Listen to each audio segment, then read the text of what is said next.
Hello coders, how are you? From today we are going to start a new advanced Python series, and in today's lesson we are going to talk about exception handling in Python.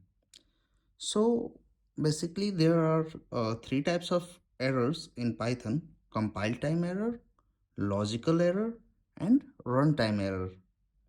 So what is compile time error? Actually, when you write a program and you misprint something like unintended tab spaces, like something like that, so it all comes under the compile time errors. So whenever you try to compile a program, it will give you error. The second one is logical error.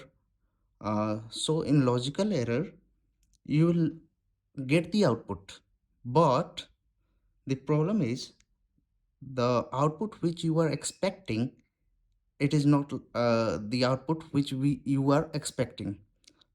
Just for example, there is a case of true or false, and you are receiving true while you were expected false result. Or let us say if you are adding two numbers 2 plus 2 and it should come like 4, and by somehow it is coming 0. So again it's a logical error, because in spite of plus you are using minus. So this all comes under the logical error. So the most important one is a runtime error, because look, if you have compile time error or logical error, uh, your program will not crash. But if you have runtime error, then your program will crash.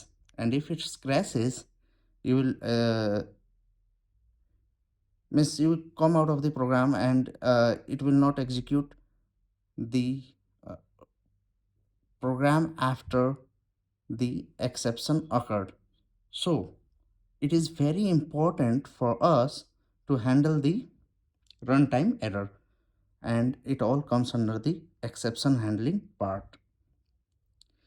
So we will be focusing on exception handling part in today's tutorial, and let's get started. So we are going to create a program, and we are taking number 1, and we'll get input from the user. So first number, then in num2 variable we are expecting input of second number, and we are going to divide both the number num1 and num2 and store the result in res variable.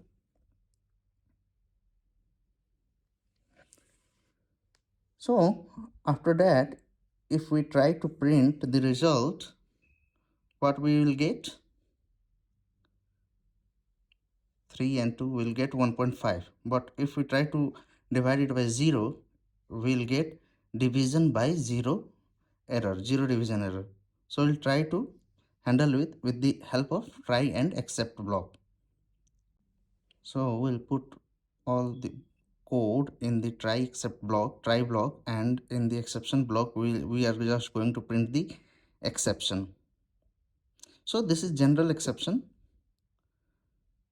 and we will get division by 0, and program run afterwards. Like in the last we are printing end, so it will print end.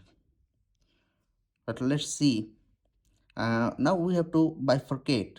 Means it's a good practice always to bifurcate your errors, like zero division error as D or E, and again exception as like value error, it should be on separate line, and general exception should be handled differently. So it's always good practice to do so. And there are a lot of other error as well, like index out of bound error. So this is all right.